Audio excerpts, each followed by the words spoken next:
Hello everyone, this is Shayak Mitra and today I'll be talking about the IP3 signaling pathway in ovum. This is a very important pathway when it comes to activation of the metabolism inside the egg, and this differs fundamentally from the normal IP3 pathway in other cells in which G protein coupled reaction is used. Here we'll be talking about receptor tyrosine kinases. Now the IP3 signaling pathway is a classic example of cell signaling. What is cell signaling? It is a system of communication within the cell to coordinate a particular cellular function. This cellular function can be anything from activating a particular receptor to activating a metabolic pathway, anything. And here, as I said before, we'll be talking about the activation of the egg metabolism. That is the cellular function we are concerned with here. Before we go into the actual pathway, let us look at some of the structures which are important in the pathway. The first one that we'll be looking at is phosphatidyl inositol 4,5-bisphosphate, which is abbreviated as PIP2. It is a very important membrane phospholipid, and it is present in the plasma membrane of the eggs. It is present in the plasma membrane of many cells. Here in the egg, it plays a very special role. It has the following structure. This is the glycerol backbone. CH2OH, which has been joined with the COOH of the fatty acid, and this is the phosphate group, and here is the long chain fatty acid. The first one is a saturated fatty acid, the second one is an unsaturated fatty acid. Here, after the phosphate group, we have a substituent called X. This X differs from one phospholipid to another. This is what makes the phospholipid unique. In case of PIP2, the X is called myoinositol 4,5-bisphosphate. It has a structure like this. It is basically a sugar, and it has a structure as follows.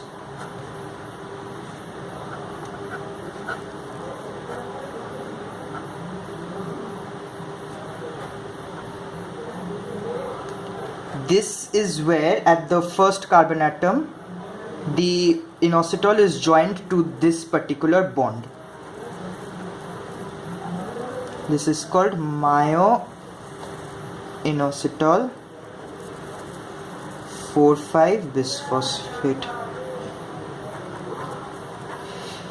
So this is the structure of phosphatidyl inositol 4,5-bisphosphate, which is abbreviated as PIP2. Again, this is the complete structure. Now, a particular enzyme called phospholipase C is instrumental in this pathway. Phospholipase C cleaves this particular bond by hydrolyzing it, adding a water molecule on either side. Here H and here OH. When phospholipase C cleaves this bond, we get two compounds.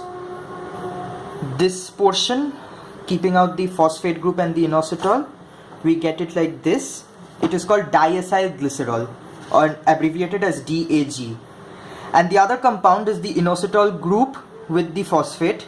It is called as inositol 1,4,5 triphosphate. As you can see, there are phosphate groups in this position, which are already there in inositol, and this new phosphate group which has been added after cleaving this bond.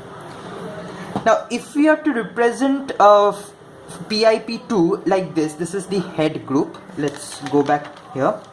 The portion given in red is the head group, and the two fatty acyl chains indicated like this.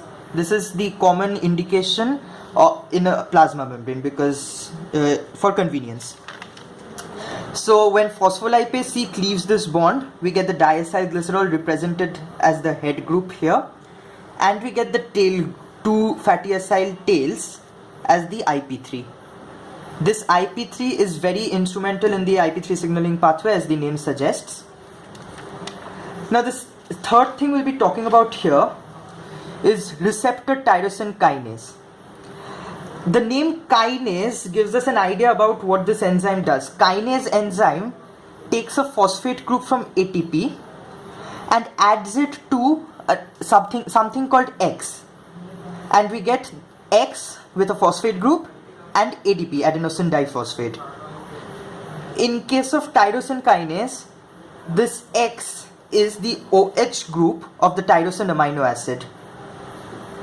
The receptor tyrosine kinase is a transmembrane protein, means some of its portion is outside the membrane, some of its portion is between the membrane, and some is in the cytoplasmic phase. It consists of two receptors. When one signal molecule binds to this receptor, one domain phosphorylates this other domain. It adds a phosphate group to the tyrosine residues, and this receptor adds phosphate groups to this receptor. So these enzymes, these are basically enzymes. These enzymes, after getting phosphorylated, they get activated. Their active sites open up, and signal molecules come and attach to these active sites to get activated further. This leads to cell signaling. Now let us see what actually happens inside the egg. This is a diagram which shows the ovum in a very schematic way. This is the exoplasmic phase. This is the plasma membrane embedded with phosphatidyl inositol triphosphate, PIP2, and this is the cytoplasmic phase, and this is the endoplasmic reticulum, which we'll talk about later. When the sperm comes and binds to this receptor tyrosine kinase, as we saw, it gets activated and new active sites open up, and one particular enzyme, the phospholipase C, which we have already seen its function, comes and binds to this, the active site, and PLC gets activated. PLC takes the PIP2 and cleaves it into DAG, the head group, and the tail group, IP3. I'm very sorry, this DAG will be like this. What IP3 does is binds to one calcium ion channel in the endoplasmic reticulum, which leads to release of calcium ions inside the cytosol.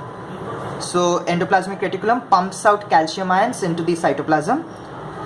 These cytoplasms, this calcium ions activate other calcium ion channels, and thus more calcium ions get released into the cytosol. This creates a wave of calcium which starts from the point of sperm entry to the other end. This wave in turn stimulates something called cortical granule reaction. Cortical granules are small granules, 1 micrometer in diameter or so, present just below the plasma membrane. These contains enzymes, certain proteins. When stimulated by the calcium wave, they release these proteins or enzymes into the exoplasmic phase. These proteins or enzymes now, outside the egg we have something called the zona pellucida, which forms a part of the egg envelope.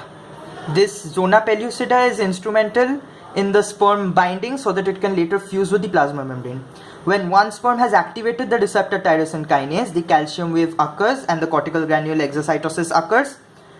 And these proteins or enzymes which have been released modify the zona pellucida such that no other sperm can come and bind to the zona pellucida. One sperm has already been bound to the receptor tyrosine kinase. No other sperm can bind to the receptor tyrosine kinase or fuse with the plasma membrane.